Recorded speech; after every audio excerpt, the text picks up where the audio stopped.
Ladies and gentlemen, I believe that we are live. I think we are live here. If you are tuning in today, give me a hello in the chat. It is a lovely Wednesday, July 9th. And ladies and gentlemen, we've got a hell of a lot to talk about today. So thank you all very much for tuning in. Today is going to be a solid live broadcast.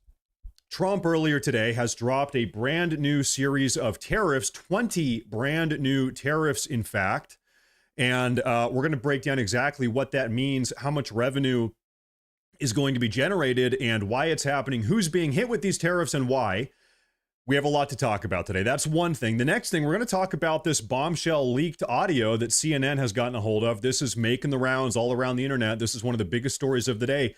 Donald Trump leaked audio from 2024, really pertaining to his geopolitical approach. It explains really why he's doing a lot of what he's doing, and also really how he's doing it. Okay, so we're going to talk about that today. We're also going to be talking about this massive Supreme Court ruling that got pushed through just the other day, an 8-1 decision. Really, this is a massive Supreme Court victory for, once again, Donald Trump, the America First movement, and the Trump administration. Right now, everybody's favorite DEI Supreme Court Justice, Ketanji Brown Jackson, is absolutely melting down and freaking out. She was the odd one out. She was the minority vote, you could say. This was an 8-1 vote, like I said. On top of that, just earlier today, just hours ago, the CEO, her name is Linda Yaccarino of Twitter, of X, CEO of X, resigned just hours ago. Very controversial. People are saying, why? Why did she resign?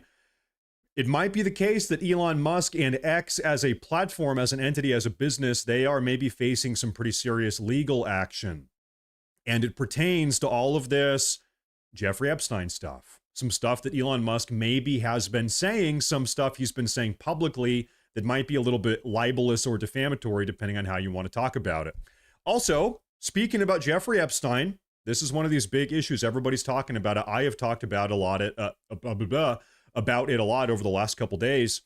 We have a little bit of a new development in the ongoing Jeffrey Epstein controversy, and the ongoing Jeffrey Epstein situation. So, folks, we have, like, what was that, 5 or 6 big topics, big things to talk about today. And so I think first and foremost, we should just go ahead and dive into it. So if you are new, please make sure to subscribe to the channel. Please like today's broadcast.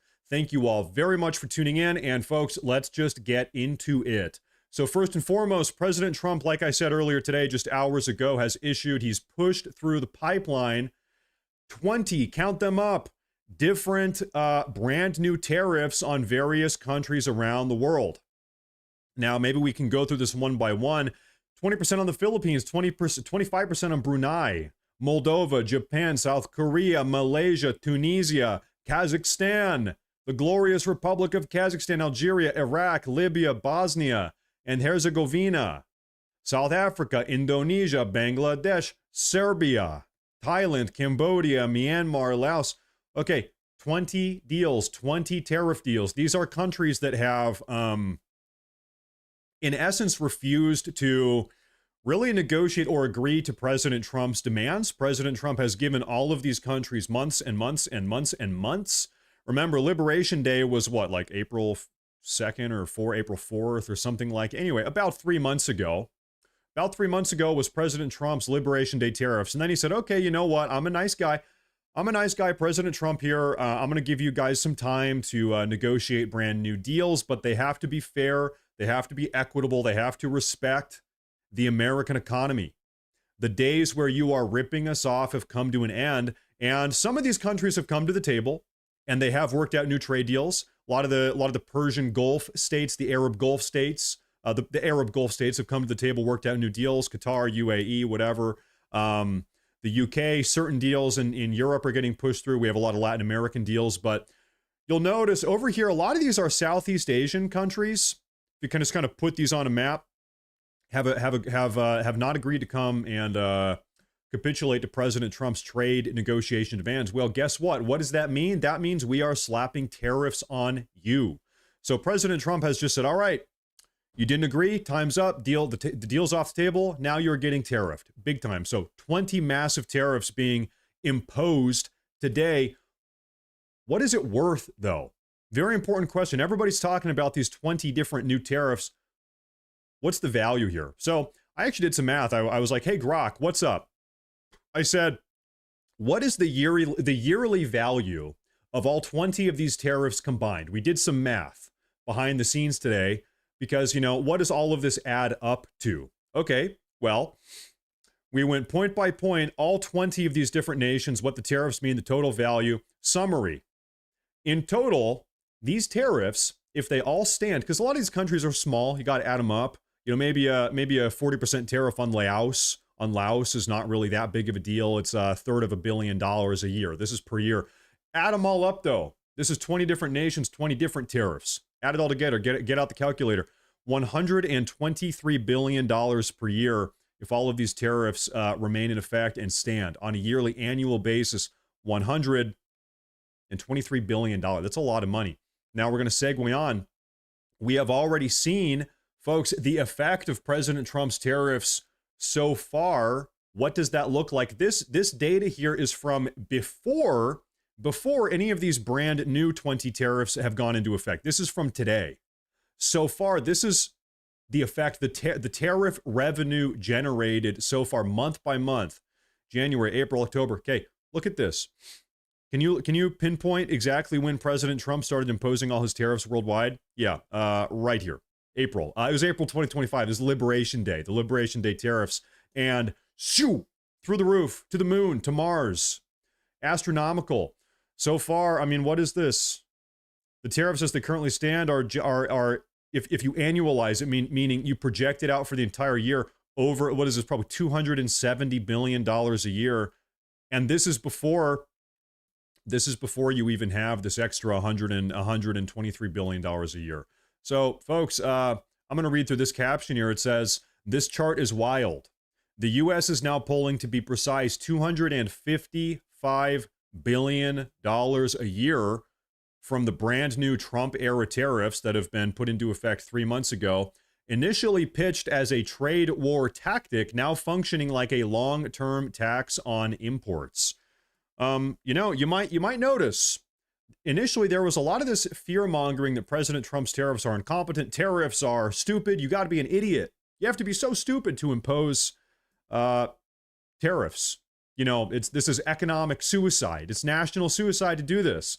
Well, real quick question, then, if that's the case, if it's just so stupid of Trump to impose these tariffs, then why has every other country been imposing tariffs on us for not just a couple years, for decades? Other countries, in fact, a lot of these other countries around the world, their entire economy is built on the idea of tariffing American exports. Like, that's a huge chunk of their national existence, of their national GDP annual revenue.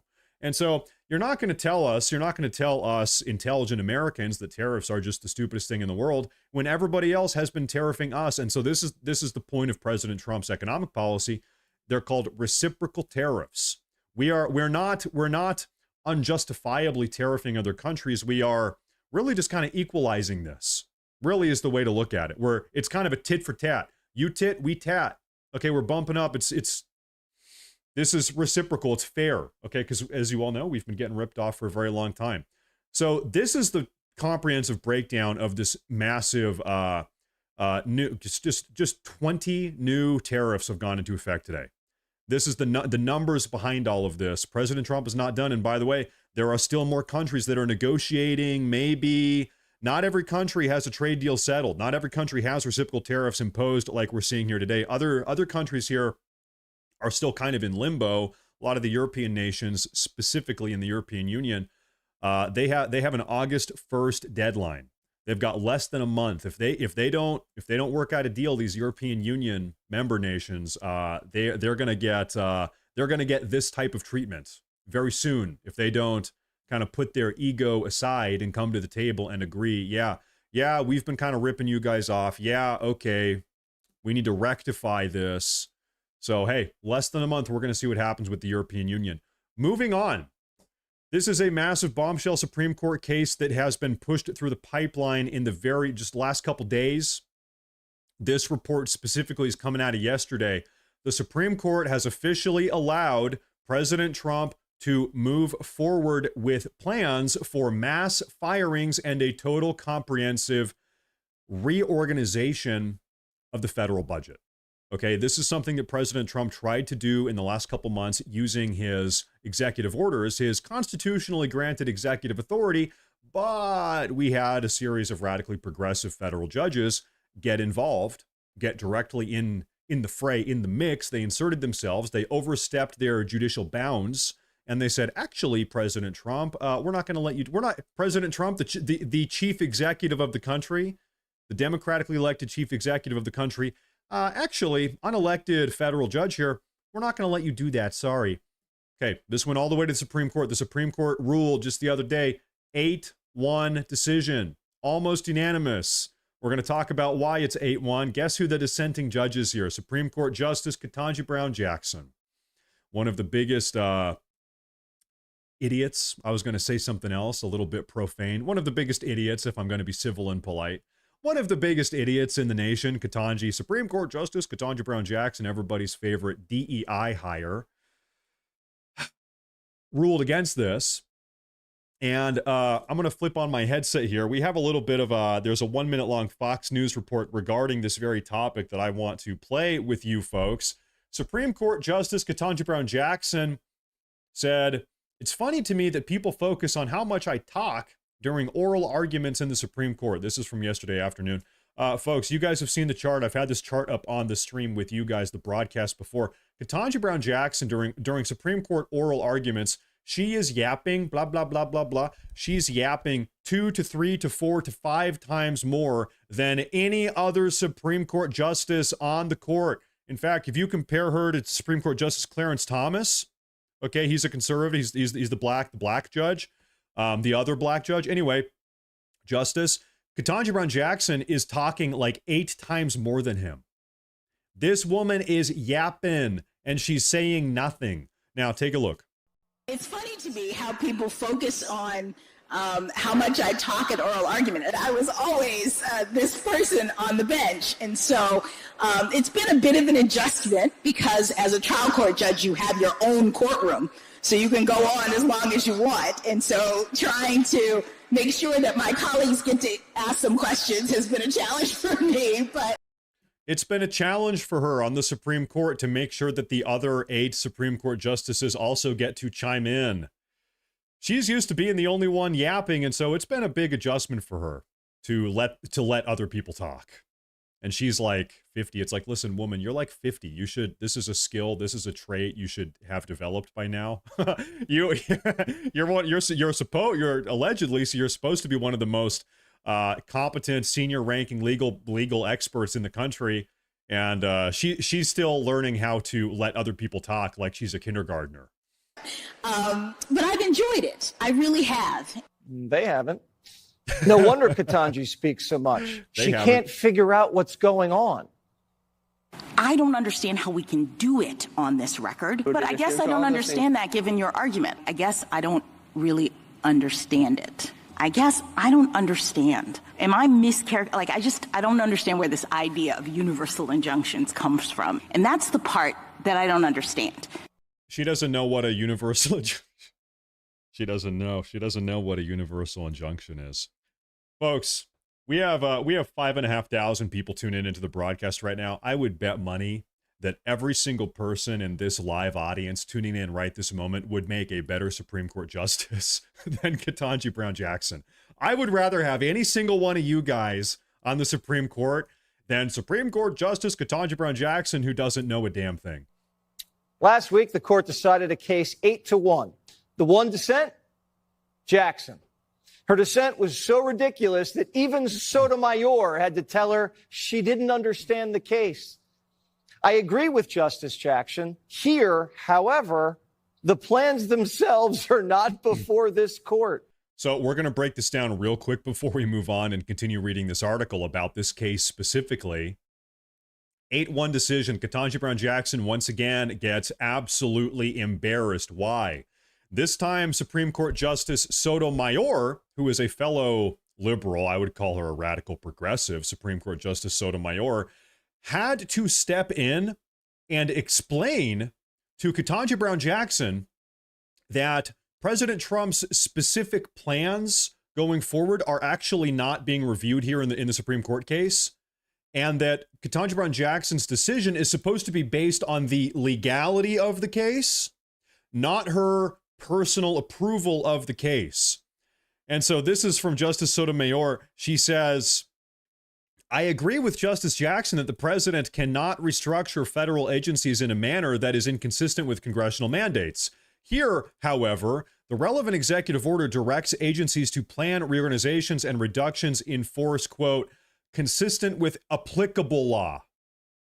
Consistent with applicable law. So this Supreme Court ruling is about whether or not President Trump is allowed to follow the law, really. And even Sotomayor is like, the president is allowed to follow the law. Yes, he is. We can't stop him from following the law because he's following the law. Well, Ketanji Brown Jackson said, no. She said, no, I don't like it. No, I don't like it one bit. And so anyway, she was the dissenting minority opinion here, 8-1, and even Sotomayor called her out and said, listen, you are an idiot. You are a freaking idiot. We're going to keep on reading here. The Supreme Court is allowing President Trump to move forward with an executive order mandating a restructure of federal agencies and mass layoffs of federal workers. Good. Is our federal government bloated? Yes or no? Yes. Is there a lot of waste? Yes. In a 2-paragraph unsigned order, the court explained that it was lifting a preliminary injunction issued by a district court in California. So by the way, once again, here you have a radically progressive federal judge from a district court across the country in California issued a ruling undermining President Trump's executive order from a couple months ago, saying, actually, Trump, you're not allowed to restructure federal employment or fire anybody or lay anybody off. You're not allowed to do that, said the radically progressive federal judge from California, who has no business talking about this whatsoever.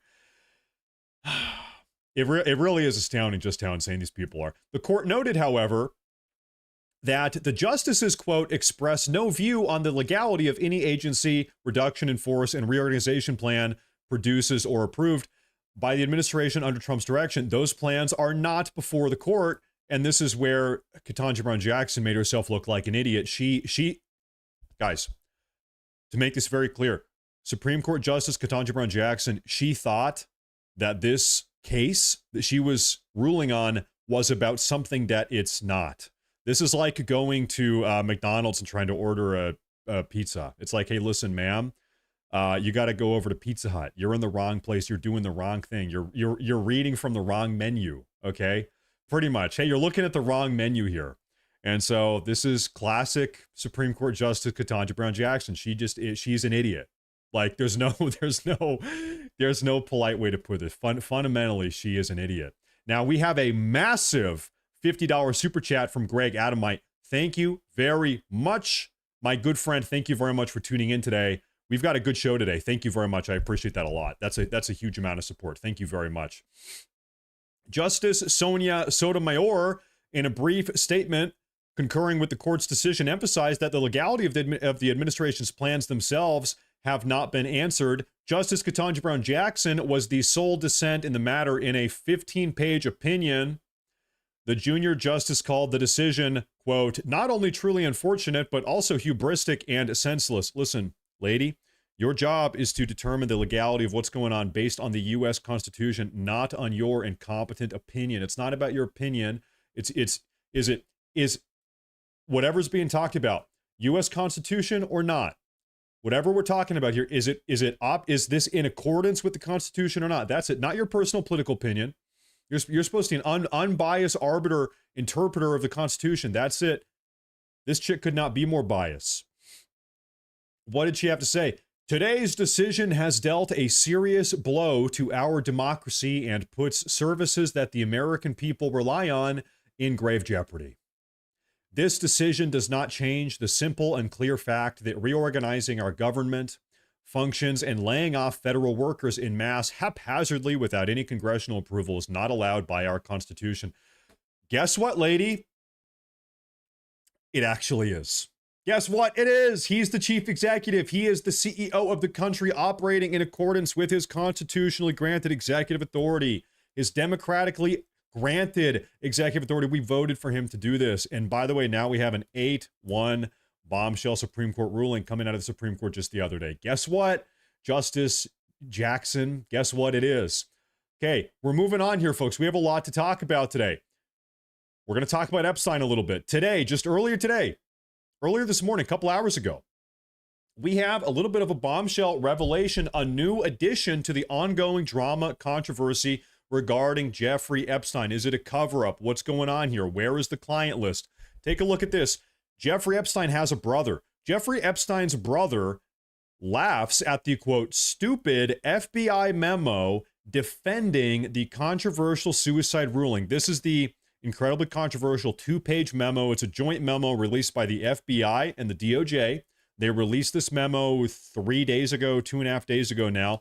And this is the memo that says, pretty much it's over. Pretty much we're shutting it down. It's over. The investigation is done.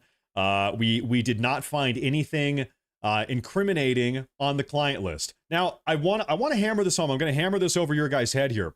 I'm hammering your head here. I'm seeing a lot of people all over the internet, Twitter, other YouTubers, other live broadcasters. They are saying there's no client list. They determined there's not even a client list. Wrong. I read the memo, folks. We have read the memo. In fact, the memo is somewhere in this. We're going to read through this entire thing. I think the memo's here. Okay, whatever. We've read the memo. Guys, the memo specifically says that there was no incriminating client list. There is a client list. Read the memo. There is a client list. There is a list of clients. They admit as much in this 2-page joint memo that they released 3 days ago. There is, in fact, a client list. I don't know why people are saying there's not. There is. They said as much. However, they're saying there's nothing incriminating on the client list. So I don't know why everybody's saying there's not. There is. They have a client list. They've just decided that there's no wrongdoing done. There's nothing incriminating on it. And as such, you, American citizen, you don't get to see it. Too bad. Let's read the article here. Okay. Too bad indeed. Jeffrey Epstein's brother is ripping federal investigators as, quote, stupid for a recent memo stating no additional evidence would be released and that his brother's death in federal custody was indeed a suicide. So Jeffrey's own brother, I think his name is Mark. Yeah, there it is. Mark Epstein, who is 70 years old, has long disputed the official finding that his brother took his own life. Mark says, Jeffrey wouldn't do that. He might be a human trafficker or whatever. He might be a terrible, satanic, demonic guy, but he would never take his own life, says Jeffrey Epstein's brother. He doesn't buy it. Now, we have another real quick hold that thought. Massive super chat. Take a look at this. Stop gaslighting us with bullshit news. Trump betrayed all of us. Listen, to be very clear, guys, I have talked about this Epstein thing to death. We're talking about it more now. In fact, you know what? Let's pause. I'm going to call attention to this. Right now, you guys need to pay attention to who's talking about this and who is not talking about this. You're having a lot of right-wing content creators that are saying, oh, it's not a big deal. Don't talk about it. Don't talk about it. Who cares? It's not a big deal. It doesn't matter. Pay attention to that. Pay attention to that. Right now, we are seeing a separation, the wheat from the chaff. We are separating the critical thinkers, okay, that actually are asking questions. Hey, hold up, what's going on here? I don't like what I see. I want to know more about this. I'm not going to let it go. Versus the non-critical thinkers. They're saying, it's not a big deal. Move on. Who cares? Stop asking questions. Shut up. Okay? You're seeing a lot of people. I'm not going to name names. I'm not going to name names here, but you're seeing a lot of people that are saying, it doesn't matter. Shut up. Stop asking questions. It's over. Move on. Get on with your life. We got bigger things to worry about. Listen, this is a big deal. This is a big deal.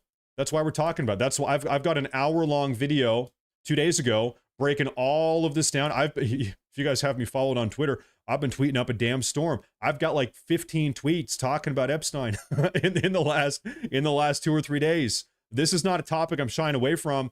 We got to pay attention, folks. Listen, pay attention. I'm going to keep reading. And by the way, thank you for that massive super chat. Thank you very much. I appreciate that super chat.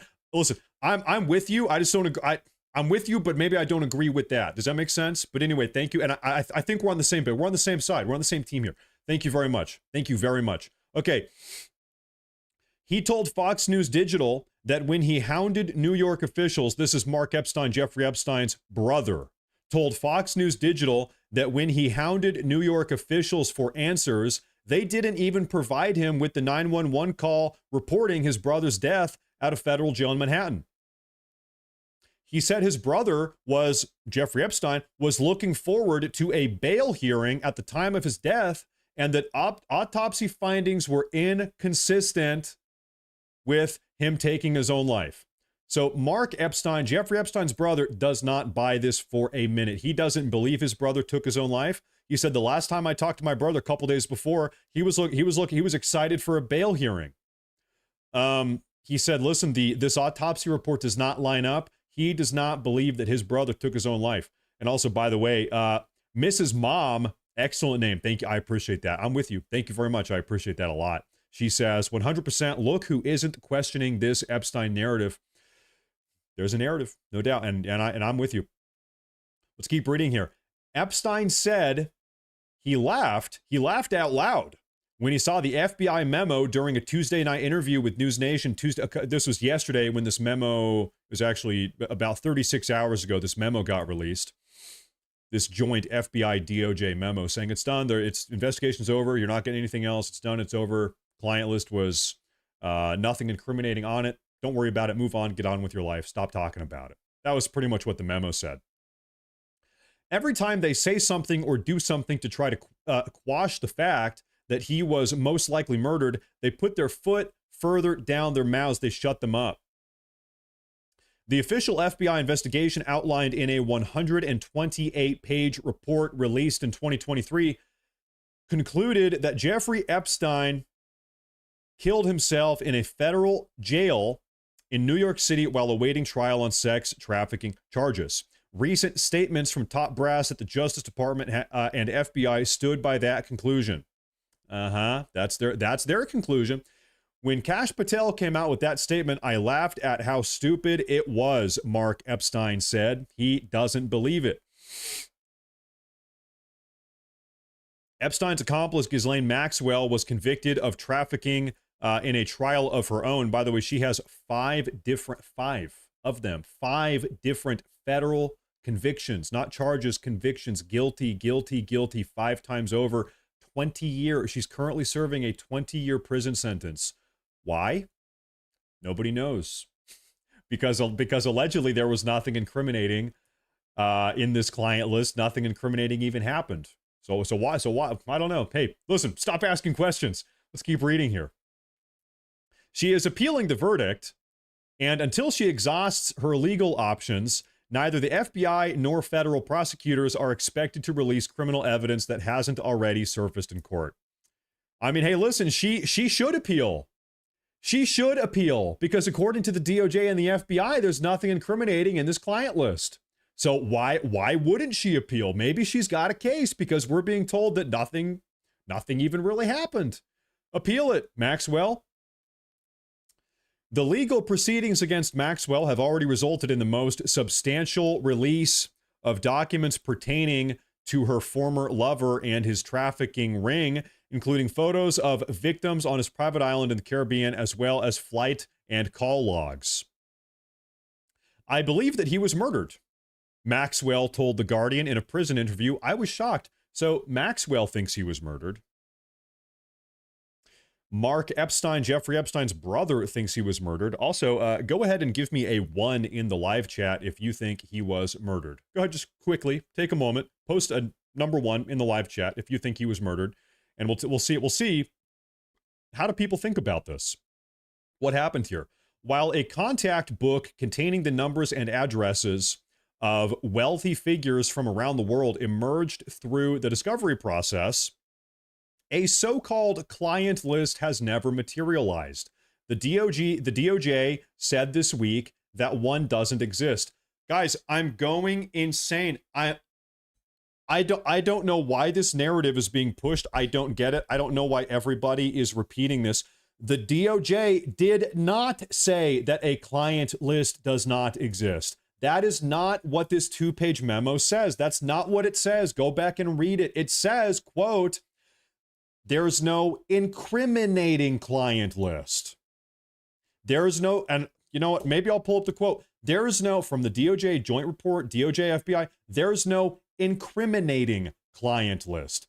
That does not mean that there's no client list. That means that they have a client list. There is, in fact, a client list, but they have gone through it. They've taken it upon themselves to determine whether or not it is incriminating or not incriminating. And they have said, yeah, it's not incriminating. That's where we're at. There is, in fact, a client list. They have just decided that they're not going to do anything with it. That's what this is. An FBI memo obtained by Fox News Digital on Monday detailed the government's latest review of the evidence in Epstein's case. Do we have the, oh, folks, do we have the memo here? In case you guys don't believe me, this is this 2-page memo. Can I full screen this? Can I show you guys this? Okay, hold up. Here, take a look. If you don't believe me, right here. I'll zoom in a little bit more. Okay, and I quote, "This systematic review revealed no incriminating client list." Why do you think they included that keyword? Why do you think they included that keyword? The review revealed there's no client list. There's no incriminating client list. It's because there is a client list. They have a list of names. They have a client list, but they have determined themselves that nothing is incriminating. They're not going to do anything with it. Okay? That is where we're at. Read the memo. We all read the memo. Investigators looked at more than 300 gigabytes of data and physical evidence and concluded that while Epstein had more than 1,000 victims, no further disclosure would be appropriate or warranted. So just to make sure I understand this, Jeffrey Epstein, over the course of 15 or 20 years, human trafficked and abused or assaulted, God knows what, over 1,000 underage female victims just for him. He just did it for himself, that nobody else was involved. Oh yeah, except for the one other guy that we do know was involved, which is Prince Andrew of the British royal family. So we know that there's at least one client because we know about that. This is Prince Andrew of the British royal family. So you expect me to believe that he only ever had one client, that's it. There were nobody else. Over 1,000 victims, underage victims, one client, that's it. End of story. Shut the hell up. Don't ask any more questions. Really? Seriously? It's like how dumb do they think the American people really are? Do they think that we're buying this? We're moving on. Many of the files related to the convicted PDF file, Jeffrey Epstein, included images and videos of minor victims, according to the memo, and have been sealed by the courts. Here's our quote. Quote, "This systematic review revealed no incriminating client list," the memo continued, keyword incriminating. "There was also no credible evidence found that Epstein blackmailed prominent individuals as part of his actions. We did not uncover evidence that could predicate an investigation against uncharged." This is just, guys, this is just, pardon my language, bullshit. We're being lied to. This is a cover-up. This is a cover-up. We did not uncover evidence at all whatsoever that could lead to or predicate an investigation against uncharged third parties. We're being lied to. This is a cover-up. This is a classic deep state government cover-up, whatever you want to call it. We're being lied to. And, you know, I have to say, it's one thing to be lied to and you don't know it. You don't know you're being lied to, but we know we're being lied to. We know, everybody in America knows this is bullshit. It's like they're just lying to our face. It's almost like, it's like a massive disrespect, because really it's, how dumb do you think I am? Do you think you're telling me the sky is red? I look up and I know it's blue. And I say, hold up, no, it's not. It's blue. And you're saying, no, it's red. No, it's red. Trust me, it's red. How dumb do you think I am? I've got my own eyes. I've got a cognitive, I can think for myself. The sky is blue. You're not gonna lie about this. Nobody is buying this. And so that's that for that article. We did not uncover any evidence that could predicate an investigation against any uncharged third parties. Steve Bannon weighs in on this. We're going to take a quick listen to him. Marjorie Taylor Greene chimes in. What does Marjorie Taylor Greene have to say about this? Can I full screen this here? This case should not be closed. We have Ghislaine Maxwell is in prison right now, and her little black book was ordered to be sealed under the court. And it has over 2,000 names of rich, powerful people and politicians in that contact list. So it's hard. It's just, look, there's nothing wrong with asking these questions. There's nothing wrong with saying, we want to know more about this. And I think that's important. It's important to say I support President Trump and his administration while continuing to say we want more answers on this. That's not disloyalty. That's actually thinking for yourself, and it's actually pushing for better accountability. And that's what the American people deserve. And I think it's incredibly important to keep asking those questions. The American people are fed up with what they consider to be being lied to or told a narrative that's not true. And that's what this election was about, not only in 2016, but again in 2020 and 2024. The American people demand that the deep state no longer control this country. The American people demand loyalty and truth and transparency. And that is the right thing to continue to search for. We were we were promised this list for a very long time, all up and down the 2024 campaign trail, even going back into 2022 and 2023 when President Trump started talking about coming back and trying to retake the White House. This is something they were talking about. Epstein list. Hey, President Trump, are you going to release the Epstein list if we vote for you again? Yeah, the answer is yes. We heard from Pam Bondi for months. I mean, Pam Bondi was, I don't even know. She was Pam Bondi was going out of her way to talk about this Epstein list every chance she got. If you put a camera in front of Pam Bondi, she was talking about how she was going to release the Epstein list. We have Alina Habba, who was also talking about the Epstein list, saying, yeah, it's on my desk. We're going to release it. It's coming soon. President Trump for a long time. We're going to release it also. President Trump was saying this for years. I'll tell you what I think. Okay. Right now, everybody on the left side of the aisle here in American politics, all the progressives, all the Democrats, they are saying, oh, President Trump isn't releasing the Epstein list because he's implicated. It's because he's covering this up, because if the list comes out or if all this information comes out, the footage comes out, whatever, he's done. Okay, he's guilty of these crimes and he's trying to help cover them up. Here's what I think. I go the other way here, and I'll try to explain why.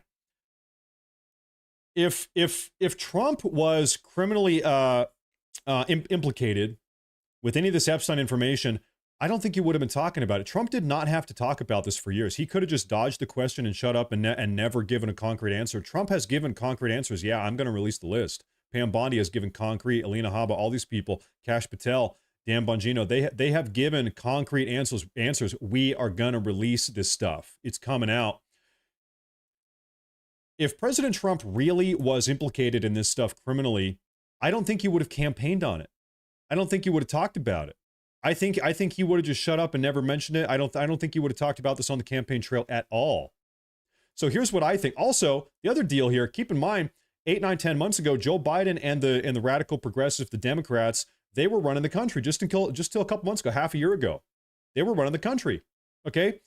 Do you not think that if President Trump was criminally implicated in this Epstein situation, that they would have selectively released information that would have torched President Trump? Don't you think so?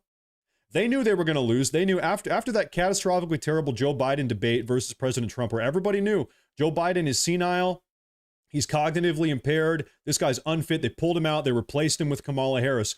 Do you not think that those people, listen, these people did everything they could. They tried Russia. They tried, I mean, guys, maybe I'm a conspiracy theorist. They almost shot this guy in the head. They shot him in the ear, okay? They did every single thing. They crashed down on him with the full force of the Department of Justice under their control. They did every single felony charges, every single thing they could.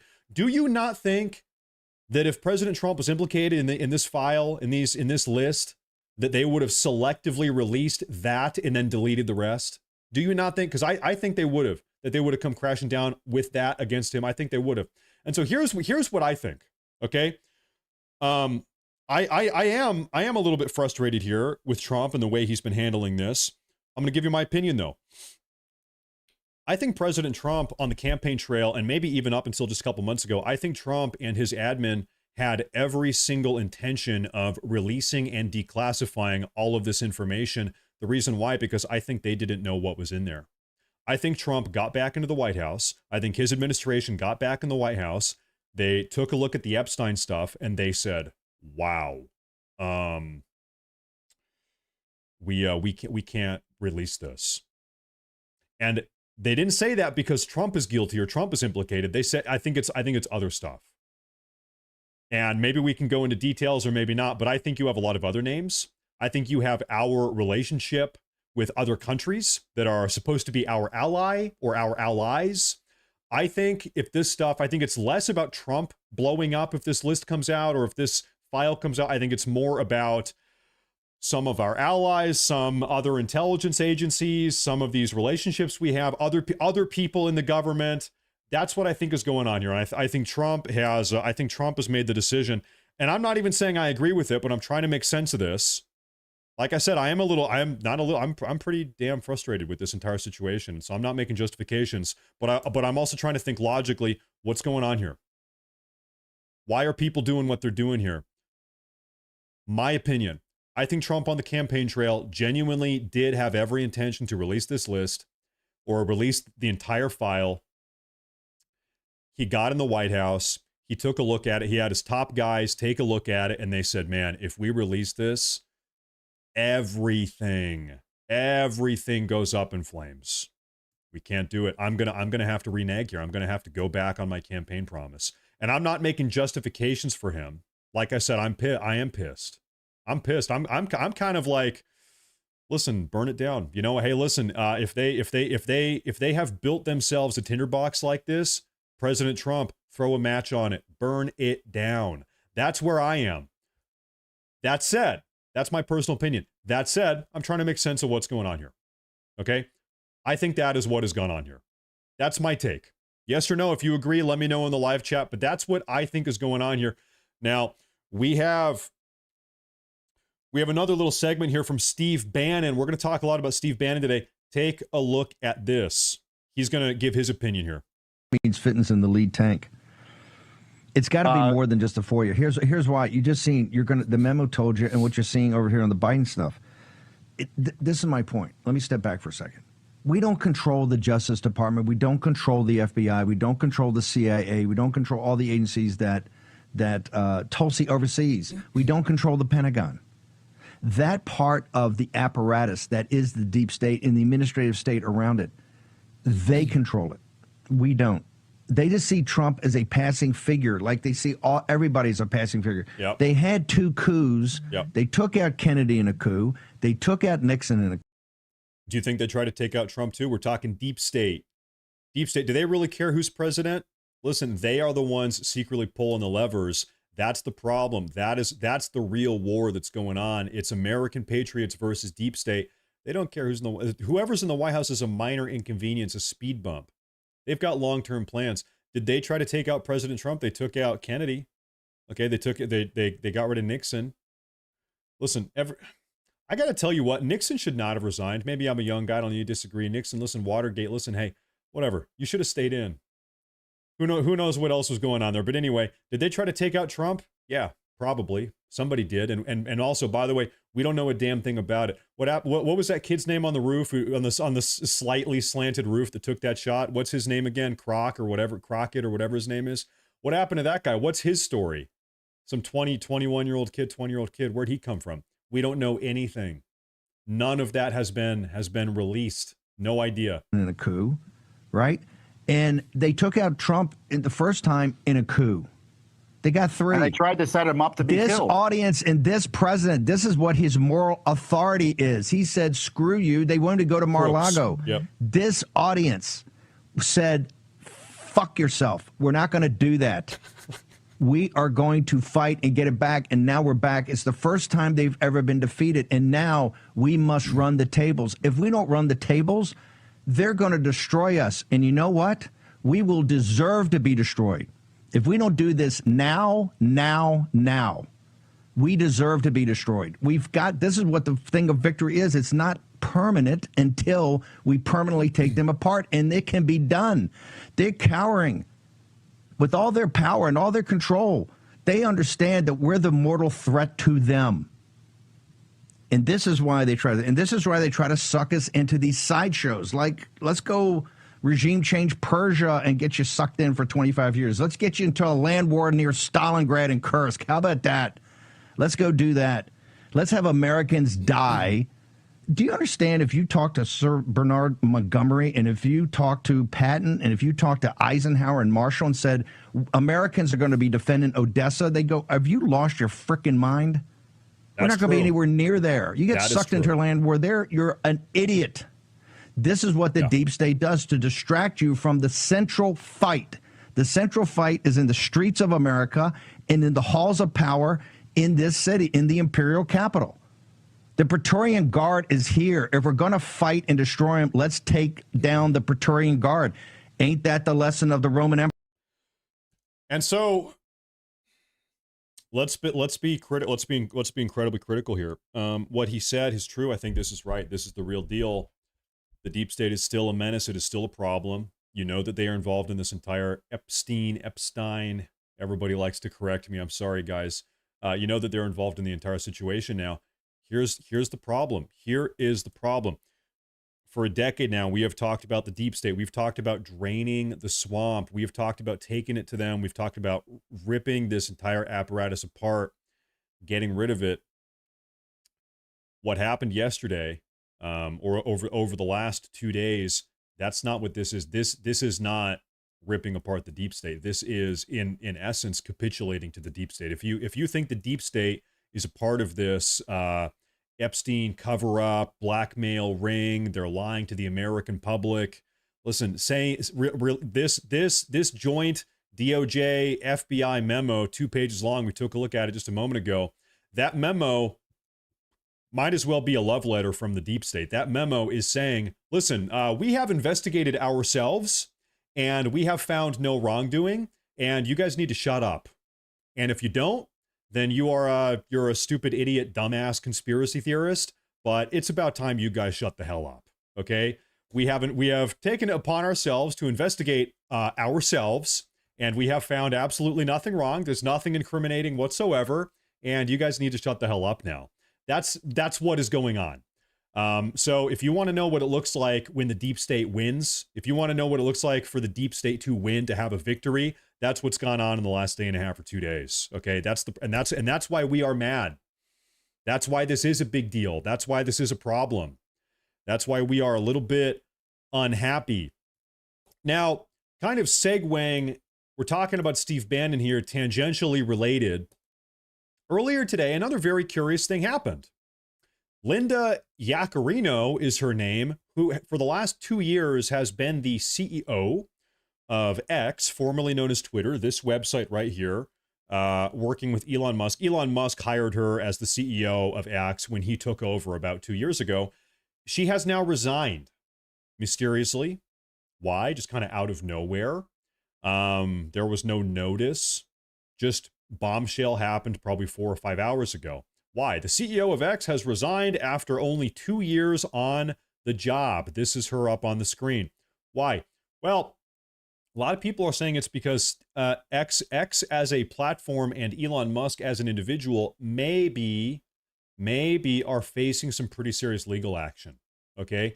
Elon Musk has been, once again, listen, guys, before I talk about Elon Musk, I have to say this.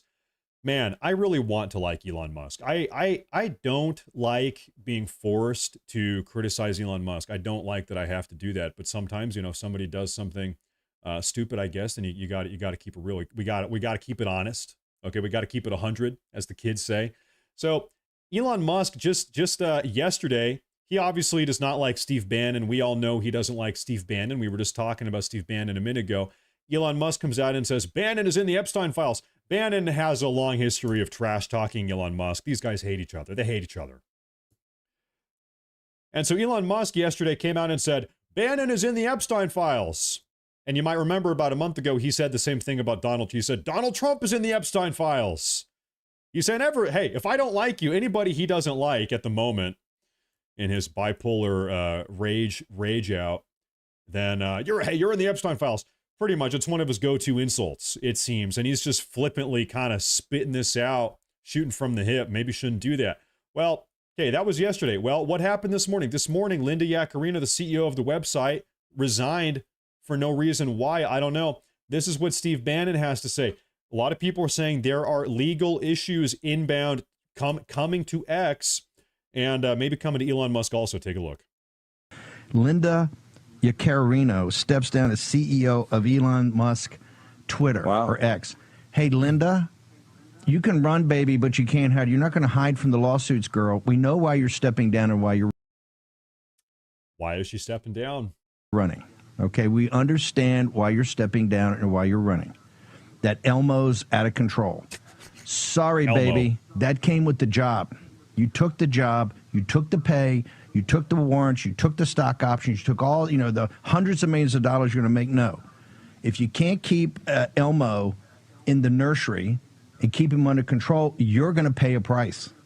You are going to pay a price. It doesn't matter that you're resigning today, baby. The whole scam over there, the whole complete scam of Elmo is going to be taken apart brick by brick. Now, Elmo is out of the nursery. Now, folks, I'll tell you what, Yaccarino, she was the CEO of X. She's responsible for everything that goes on this platform. What do? You have Elon Musk, Elmo Musk, according to Steve Bannon. Listen, if you're Yaccarino, you are responsible for the crazy stuff he's saying. You never know. Elon Musk really does a lot of good for society. I really endorse, almost everything he does, but he's been going too far lately. I think we can all agree. He's been saying a lot of stuff that he should not be saying. 100%. That said, he does do a lot of good stuff. But man, this is a guy, I don't want to start giving him mental diagnosis, so I'm not going to say he's bipolar, because I'm not a psychoanalyst or whatever you need to be to give that. But okay, this is the richest guy in the world. He does have a big ego. He's very self-important, but also he is important, so maybe that's justified. He does seem to be a little bit emotionally all over the place. Okay, some days he's like this, some day he's like that. Okay, call that whatever you want. He owns the website. Maybe he feels like he's not beholden or accountable to anyone. He's like, listen, I'm the richest guy in the world. I'm also one of the most influential guys in the world. I own one of the biggest websites in the world, the free speech platform, the town square of the internet. I can do whatever I want. I'm Elon Musk. Nobody tells me what to do. You probably have that as kind of a part of this equation. Well, that's a tough guy to manage. If you are Linda Yaccarino, it's your job to manage him. It's your job to make sure he's not pushing things beyond the pale and saying stuff that he shouldn't be saying. Because if he does, in a large part, you are responsible for it, Yaccarino. And you know what? It probably got to a point in the last couple days or weeks or months with some of the stuff that he's been saying. She's like, all right, listen, I can't do this. I gotta step away. I cannot be held accountable for anything that this guy has to say. Otherwise, I'm gonna end up decapitated or something. I don't know, God forbid, but it's, I can't blame her, I guess, for wanting to get away from this. It's been a little bit of a Scheitza show lately. Okay, brick by brick, all of it. You will be stunned at what you will find out as we pursue this. As we pursue this, what does that mean? Steve Bannon says we are pursuing Elon Musk. We are pursuing X, the lawsuits. I'm going to replay this just at the beginning. He says the what? Linda Yaccarino steps down as CEO of Elon Musk Twitter or X. Hey, Linda, you can run, baby, but you can't hide. You're not going to hide from the lawsuits, girl. We know why you're stepping. The lawsuits. So what's going on here? Bannon and who knows who else is involved here. Maybe Elon Musk has a bunch of enemies. I don't know. Lawsuits inbound towards X, towards maybe Linda Yaccarino, and most definitely Elon Musk. Now maybe Bannon actually has a case. I don't know what you would call this, defamation or libel. I'm not, which is which, but anyway, listen, if Elon Musk is going out here publicly and intentionally, knowingly saying incorrect, defamatory things, can you be held criminally accountable, or can you face some type of punishment or recompense for that? Could be the case, and maybe that's what's going on here. Maybe that's what is going on here. Folks, we are going to move on from that story. We're going to get to the big mainline title bombshell story of the day. Like I said, we have a lot of things to talk about today. Let's talk about the big number one story of the day. Everybody's talking about this. Everybody at CNN especially is talking about this because this is secret leaked footage that CNN got a hold of, and now they're blasting this to the high heavens. Let's go through this. Article here. Trump threatened to, quote, bomb the shit out of Moscow to deter Putin. The key points. President Trump claimed he told Russian President Vladimir Putin that if he, quote, goes into Ukraine, I'm going to bomb the shit out of Moscow. According to audio obtained by CNN, Trump reportedly issued a similar warning to Chinese President Xi Jinping, who largely dismissed Trump's comments. Trump has taken a more critical tone with Putin in the last couple days, couple weeks. You guys have seen that. Actually, at the cabinet meeting that we watched live yesterday, President Trump is not happy with Putin right now. Trump is pissed off. In fact, Trump is so pissed off at Putin right now that Trump has now done a complete and total 180 on his stance on Ukraine. For a long time, for years, President Trump has been saying that Joe Biden is so stupid for giving weapons to Ukraine. Giving weapons to Ukraine, you're funding their war with our money. We should not be doing that. You're so stupid, Joe Biden, the Democrats, for doing that. We're going to stop doing that. Well, President Trump made a 180 course reversal, 180-degree course reversal on that yesterday at the cabinet meeting that we all watched here live together. Actually, President Trump now, he said he's going to resume giving defensive weapons to Ukraine. He's changed his mind. And honestly, it's probably because he's upset with Putin. This is a way to get back at Putin. He's like, listen, hey, if Putin, if you're going to be, you're not going to work with me, you're not going to come back to the table, then you know what, Putin, we're going to keep on giving weapons to Ukraine. It's on, I guess. So now it's on. Now Trump has gone back. He reneged on this. Now we're going to keep on giving weapons to Ukraine. So, by the way, this, real quick, before we continue reading our article here, this footage here is real. This alleged footage of him saying he's going to bomb the shit out of Moscow, it is real. We actually have the footage right here. I'm going to play it for you. This is not some crazy CNN conspiracy. It's real. Take a look at this. To Putin, I said, if you go in to Ukraine, we're going to bomb the shit out of Moscow. I'm telling you, I have no choice. The public wants it. The public. So he goes like, I don't believe you. He said, no way, and I said, way. And then he goes like, I don't believe you, but the truth is he believed me 10%. And I told you this, he believed me 10%. Then I'm with President Xi of China, but I said the same thing to them. I said, if you go into Taiwan, I'm going to bomb the shit out of Beijing. He thought I was crazy. He said, Beijing, you're going to bomb Beijing. I said, I have no choice. I got to bomb them. We're going to bomb Beijing. And he didn't believe me either, except 10%. And 10% is all you need. In fact, 5% would have been okay too. And we never had a problem. We would have never had a problem. Okay. So in case the audio was muffled and you guys could not hear this, this is audio from a 2024 campaign fundraiser, some point 8, 9, 10, 11, 12 months ago, something like that during 2024, where President Trump is telling a bunch of campaign donors that during his first term, so this would have happened 2017, 18, 19, 20, 2020, during his first presidential term, that he told Putin and President Xi Jinping of China, Chairman Ping, whatever he is, listen, hey, if you touch Ukraine, Putin, or if you touch Taiwan, Mr. Ping, Mr. Jinping, we're gonna bomb the living shit out of you. We're gonna start dropping bombs on Beijing. We're gonna start dropping bombs on Moscow. Now, Curiously, did this strategy work? Did this work? Yeah. Yeah, it did. I mean, yeah. President Trump, he would call this peace through strength is what he would call this. This is something he talks about a lot.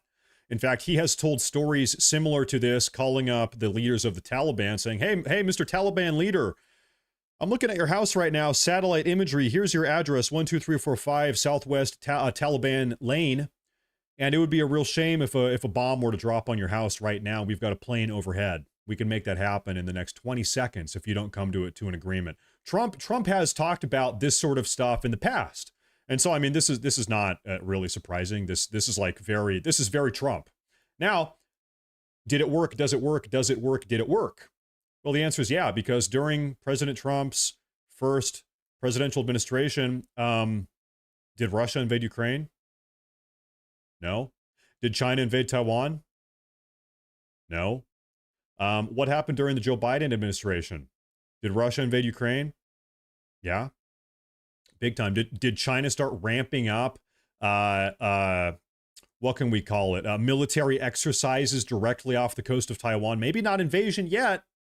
Here's what I think. This is all in the realm of speculation. You guys can call me a nut job, whatever. This is what I think. I think that if either Joe Biden or Kamala Harris had won the 2024 election, by now at this point in July of 2025, I think China would have invaded Taiwan. Do you guys agree? Yes or no? I think so. I think the only reason China is not, carrying out an invasion of Taiwan at this very moment is because President Trump is back in the White House. That's what I think. If Kamala Harris was in the White House right now, you can bet your ass Taiwan. We call that little China Island. They would have renamed that island. We call that little Xi Jinping Island. That's what would have happened. That's my speculation. So thank God that is not the case. Thank God that's not the case. Let's go back and read this article. Now, President Donald Trump told campaign donors last year that he had threatened to bomb the shit out of Moscow if Russian President Vladimir Putin invaded Ukraine. And you know what? That threat worked. He did not do it. Trump, at the same time, at the same donor meeting, claimed he similarly threatened Chinese President Xi Jinping to deter China from invading Taiwan, according to an audio clip obtained by CNN. That's what we just listened to. With Putin, I said, if you go into Ukraine, I'm going to bomb the shit out of you. I'm going to bomb the shit out of Moscow. Trump told donors at the meeting, according to the audio from the May 14, 2024 meeting at the New York Pierre Hotel is where that happened. I'm telling you, I've got no choice. And Putin said, I don't believe you. But he believed me enough. He believed me 10%, which was enough to get him to not do it. Trump said that Xi largely dismissed Trump's threats against China. He thought I was crazy, Trump said, adding that we never had a problem. NBC News obtained the audio from the authors of the new book, Josh Dawsey, Tyler Pager, and okay, so a bunch of people leaked it, got a hold of the audio somehow. Trump, who was first president from January 2017 to January 2021, did not say on audio when he made the alleged threats. Well, I mean, yeah, it would have happened during his first term. Now, guys, keep in mind, do a little bit of a retrospective here. What did Trump do, 3 weeks ago, something like that, 3-4 weeks ago? Trump dropped a lot of bombs on a little country called Iran, okay? He dropped all these B-2 stealth bomber plane bunker buster bombs, these GBU massive ordnance penetrator 30,000-pound bunker buster bombs from 50,000 feet up in the air using state-of-the-art cutting-edge technology. Nobody else has it. Only America has it. Only America could have done that. They fired 30 different Tomahawk missiles from 250 miles away. Whatever, all of this crazy stuff that they did decimated these Iranian nuclear facilities. Is it conceivable that one of the reasons why President Trump went ahead and did that, it's not just to help Israel, it's not just to shut down the Iranian nuclear enrichment program, might it also have been about sending a message saying, hey, listen, Xi Jinping, you think I'm crazy? Guess what? I am. Guess what? You think I'm crazy? Guess what, buddy? I'm nuts. I'm super crazy. In fact, watch me as I drop a bunch of 30,000-pound bombs halfway around the world from 50,000 feet up in the air using state-of-the-art stealth bomber planes. You think I'm crazy? I'll show you crazy. Do you think that's a part of it also? Is it about sending a message to people like China, people like Xi Jinping, people like Russia, people like Putin? I think it's part of it also. I think President Trump wanted to kind of send a message and vindicate. He's back in the White House now. He got back in, and he's got to send the message. Listen, I'm not a pushover. If I make a threat, if you force me, if I issue, hey, President Trump here, if I give you a red line in the sand, if I say, listen, you should not cross this line. This is the red line. If you cross it, this is what happens.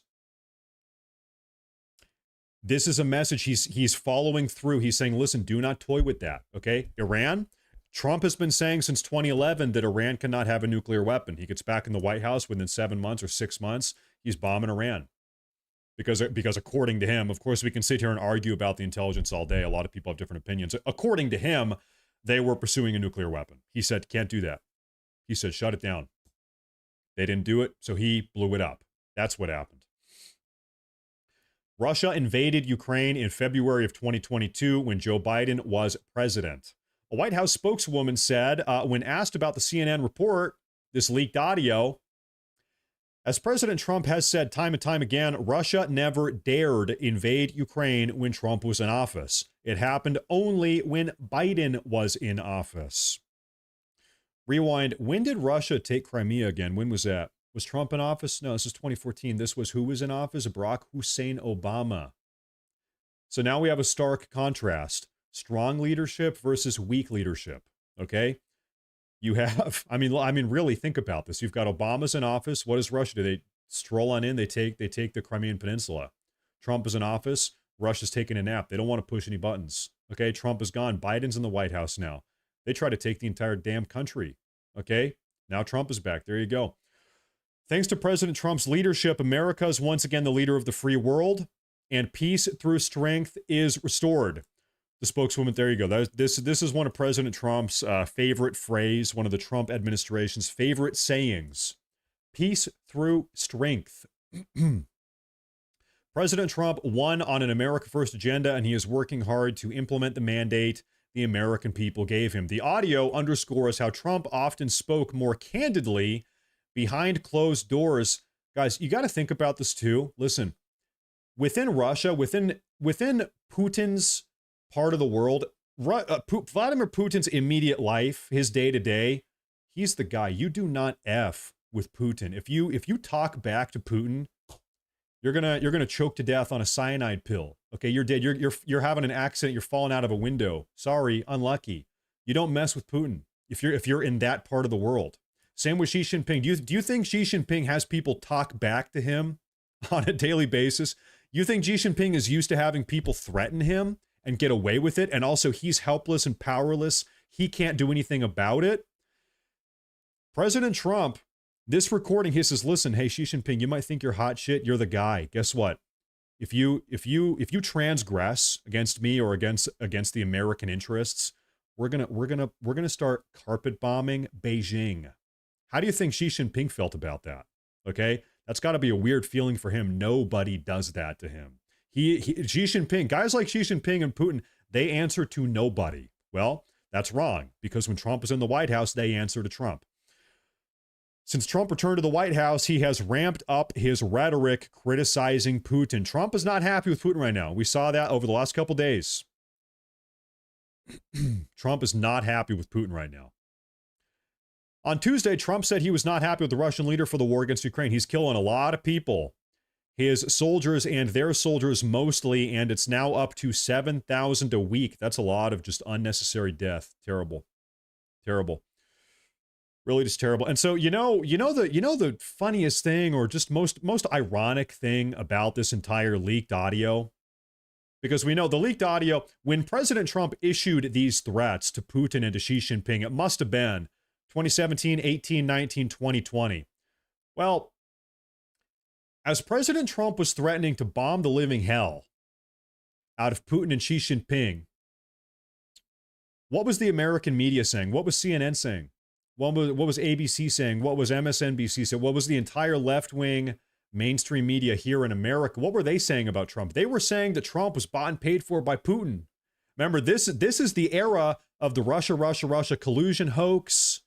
President Trump's secret boss is Putin. Really, Putin is calling the shots. We got President Trump in the White House, well, it might as well be Putin because Trump answers to Putin. That was the narrative. That was the entire 4-year-long narrative during President Trump's first term. and so really it's super ironic, like I said, because in reality, behind closed doors, President Trump was threatening to, and I quote, bomb the living shit out of Moscow. It was the exact opposite, So imagine that the far left progressive media got everything wrong and they could not have been further from the truth. There you have it. Now, folks, that actually is going to be a conclusion for today's daily news broadcast recap. Okay. In my opinion, these hour-long, 70-minute-long daily update news live broadcasts, this is kind of exactly how I want them to go. This is the template. This was a good one. We kind of broke everything down. It was a good flow, a good pace. I've got some other stuff I'm going to get to today. We have one more massive super chat. Conspiracy theory hat on. Lots of well-known names are on the list. Trump has all of a sudden had really good luck with peace and trade deals. Roy Cohn was his mentor after all. You know what? This is a good conspiracy that I've actually seen a lot of people talking about. Let's talk about this. That the reason why Trump is now not releasing the Epstein client list is because now he is in control of it, and he is using that client list to blackmail or extort prominent figures in our government. Do we really want that to be true? Listen, I want you to think about the implications here. What that means is that President Trump has all this footage and all this documentation of an international PDF file child sex trafficking ring, and rather than shine a light on that, he's now using that information to extort and blackmail and manipulate other people within our government. That's exactly what Epstein was doing. If what you're saying there is true, then really what's the difference between Trump and Epstein? Like think about that, because that's exactly what Epstein was doing. I don't think that's true. I don't think that's what he's doing. I don't think that's what's going on here. And I also hope that that's not what's going on, because I don't want President Trump to be leveraging a bunch of pedophilic content to get his way in DC. I don't want that to be the case. I don't think that's the case, and I also don't want it to be the case. That would be reprehensible. If you have information that other people are doing that, you got to report it. Turn them in, shine a light on it, let the people know. Okay, so no, I don't think that's the case. I have seen that's one of the leading conspiracy theories out there. I've seen a lot of people on Twitter posting that. I don't think that's the case. I don't want that to be the case. I really genuinely do not think that's what's going on at all. I think it's other stuff. I already gave my opinion. I'm going to wrap it up. I gave my opinion about 45 minutes ago earlier on what I think is going on here, but I don't think that's the case. Ladies and gentlemen, I am going to wrap up the show. That's going to be a wrap for today's broadcast. Everybody, thank you very much for tuning in today. This was a great, really concise, it was a power hour. We got everything covered and taken care of. Thank you. I will be back tomorrow with another live news update broadcast. I'll probably have a video for you later on in the day talking about something. Thank you all for tuning in. Make sure to subscribe. Make sure to like the video, and I'll see you next time, guys. Thank you very much.